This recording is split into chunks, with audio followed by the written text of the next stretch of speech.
Hello guys, welcome home maker zone. இது புரட்டாசி மாத விரதம் வேலைகள் தான் போயிட்டுருக்கு. ஆக்சுவலி மாமியாராக இருந்தாலும் சரி, மருமகளாக இருந்தாலும் சரி, அவங்கவுங்களோட தாட்டுக்கு என்னெல்லாம் தோணும் அப்படின்னா, நாம் இல்லைன்னா இந்த வீட்டில் எந்த வேலையுமே ஓடாது அந்த மாதிரி தோணும். மாமியாராக இருந்தாங்க அப்படின்னா, நான்லாம் இல்லைன்னா இவ்வளோ சுத்தமாக, இவ்வளோ ஒழுங்காக, இவ்வளோ கரெக்டாக இந்த முறையெல்லாம் இவங்கெல்லாம் எங்கேருந்து ஃபாலோ பண்ண போகிறாங்கன்னு தோணும்.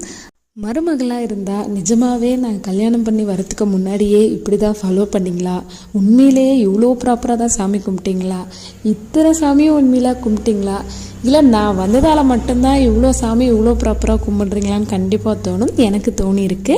உங்களை எத்தனை பேருக்கு தோணியிருக்குன்னு கமெண்ட் பண்ணுங்கள்.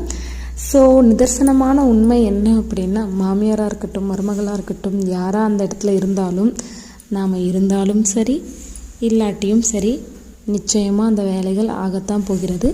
அவங்கவுங்க வசதிக்கு ஏற்ற மாதிரி, அவங்கவுங்களுடைய தேவைக்கு ஏற்ற மாதிரியான வேலைகளை பூர்த்தி செய்ய தான் போகிறாங்க.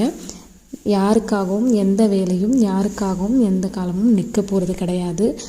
ஸோ இதில் நிதர்சனமான உண்மை என்ன அப்படின்னா, நம்ம இருந்தாலும் சரி இல்லைனாலும் சரி, அந்த இடத்த ஃபில்ஃபில் பண்ணுறதுக்கோ, அந்த லைஃப்பை வாழ்கிறதுக்கோ, அதை ஹேண்டில் பண்ணுறதுக்கோ இன்னொருத்தர் வரதான் போகிறாங்க.